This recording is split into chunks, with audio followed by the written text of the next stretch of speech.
Un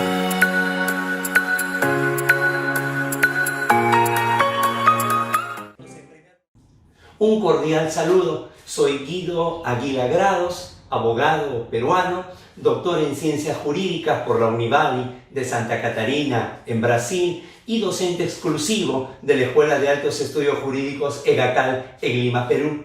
Quisiera agradecer la invitación realizada por la Universidad de Paso Fundo y la Univali de manera institucional y de manera personal a quienes fueron mis profesores y hoy lo siguen siendo, pero además son mejores amigos, el profesor Litón Pilau Sobriño y el profesor Paulo Marcio Cruz. Asimismo, agradecer a Victoria Baviero, que es quien ha estado realizando la comunicación y sobre todo esta oportunidad de poderme dirigir a todos ustedes y hablar de un tema que hoy es el tema transversal, hoy es un tema universal. Si habría que colocar un ejemplo de lo que es la globalización, es esta pandemia, esta problemática producida por el COVID-19.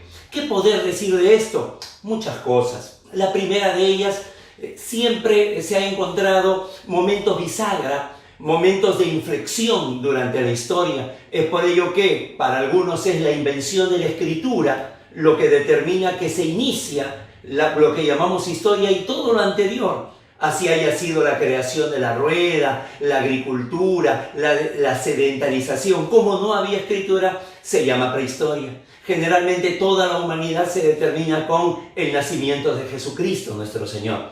Sin embargo, creo que los últimos años, la historia moderna estará marcada por antes de la pandemia y después de la pandemia, y no es una exageración. De pronto, nosotros estamos siendo contemporáneos a uno de los cambios más bruscos, si no el que más que se ha dado a lo largo de toda la historia universal, con características inéditas. Primero, generalmente cuando se da alguna mutación, cuando se da alguna transformación en cualquiera de los ámbitos del saber, y entre ellos el derecho, se da de una manera paulatina, se da con algunos antecedentes, se va dando más en los países, digamos, pensando en el derecho, en los países de producción del derecho, llámese Estados Unidos, llámese Europa, y luego va recalando aquí en los que somos los países de recepción del derecho, que es en América Latina. No, esto nos ha llegado a todos al mismo tiempo, con la diferencia solamente de algunos días. Entonces, el factor sorpresa tiene definitivamente un alto contenido de responsabilidad. Uno segundo es que no se conoce fronteras. Y entonces las mismas medidas de aislamiento social, con mayor o menor diferencia, si se trata de un país federal como el de ustedes, como Brasil, o se trata de un país unitario como el mío, como Perú, si tienen más de 200 millones de habitantes como ustedes, o tenemos 35 millones de habitantes como el Perú, pasan a ser diferencias que se relativizan porque finalmente se da una circunstancia muy similar en todos los países. Las medidas son muy parecidas y más bien llama la atención cuando alguien determina medidas con una connotación distinta, con una connotación diferente. De tal forma que si de alguna manera hablamos de una globalización, hablamos de lo que siempre se soñaba, ¿no? Robert Schuman, aquel padre de Europa, creador de la Unión Europea, soñaba justamente con un mundo sans frontières, sin fronteras. Bueno, este es lamentablemente con una pandemia, pero las fronteras se han eliminado. Y en tercer lugar, yo quisiera aterrizar definitivamente en el derecho.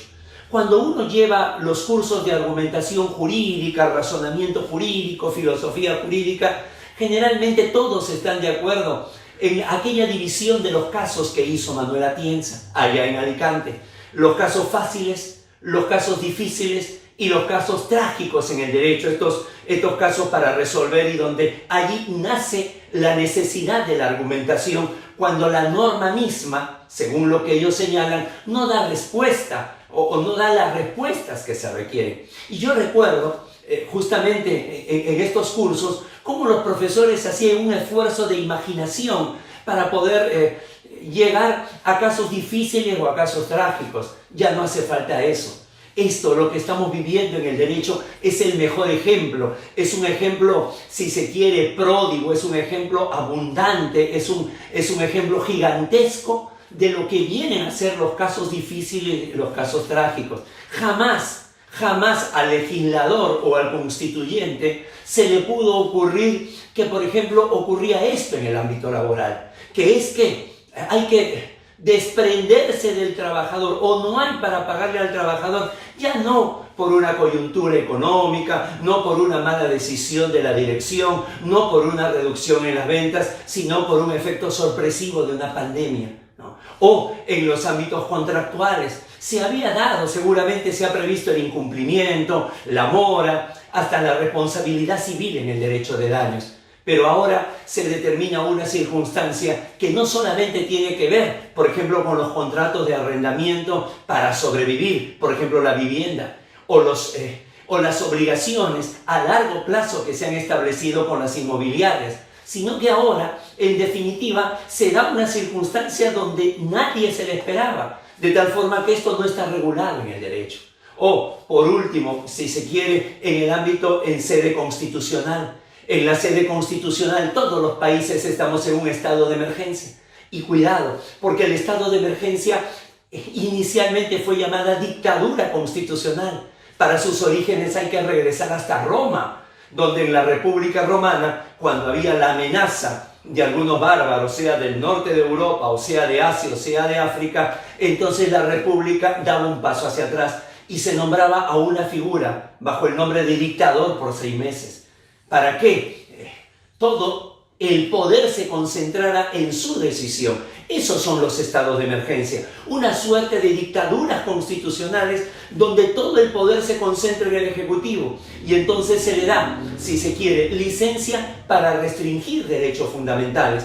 El aislamiento es una restricción, no solamente a la libertad individual, sino a la libertad de tránsito, a la libertad de asociación. Y hay que ver si en su aplicación no se vulneran derechos fundamentales.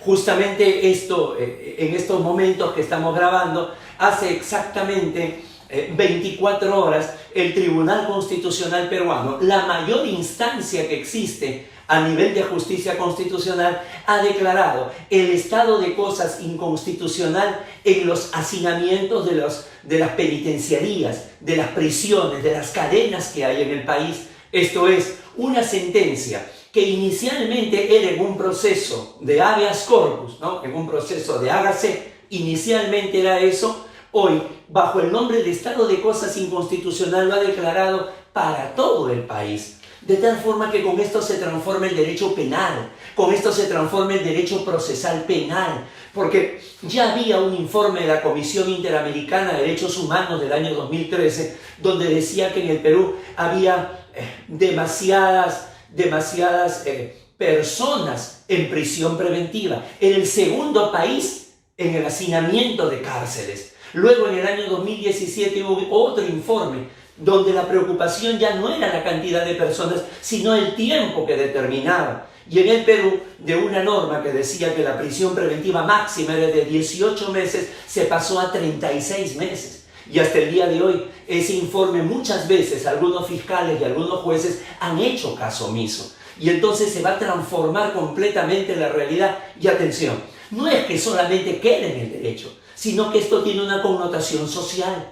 El Perú, por ejemplo, en su constitución, tiene una economía social de mercado, donde se remarca el mercado por encima de lo social. Y sin embargo, el gobierno, durante estos poco más de 60 días de aislamiento social, está realizando una serie de subsidios, está alcanzando bonos y está tratando de alguna manera amenguar, disminuir las consecuencias económicas que se den. Lo mismo para el ámbito contractual. Ni los grandes pensadores del derecho civil privado se imaginaron que el famoso pacta sunt servanda, es decir, la santidad de los contratos, se ve afectado por todo esto. Entonces, cuando ya toma connotaciones en el ámbito penal, que está en riesgo la libertad, y toma connotaciones en el ámbito constitucional, creo que nos obliga a todos a repensar el derecho, a hacerlo realmente con razonabilidad y con proporcionalidad, pero ya no en el cielo de los conceptos, como diría Cipriano Gómez Lara, ya no tampoco en el purgatorio de la ley, sino en el infierno que es la situación del día a día, que es lo que estamos pasando. Por ello es importante estos conversatorios, es importante estos pequeños intercambios que una vez más la Universidad de Paso Fundo, donde he tenido la ocasión de brindar alguna conferencia, y la Univali, que viene a ser, como digo yo, mi casa, me permiten llegar a todos ustedes. Esperemos que esto pueda servir para poder iniciar algunos debates. Por favor, si gustan conocer más y ver otros temas, tengo un canal en YouTube, se llama Tribuna Constitucional. Sería importante que se suscriban y pronto ya va a haber una sección en lengua portuguesa. Han sido todos muy amables nuevamente. Muchísimas gracias. Fuerte abrazo.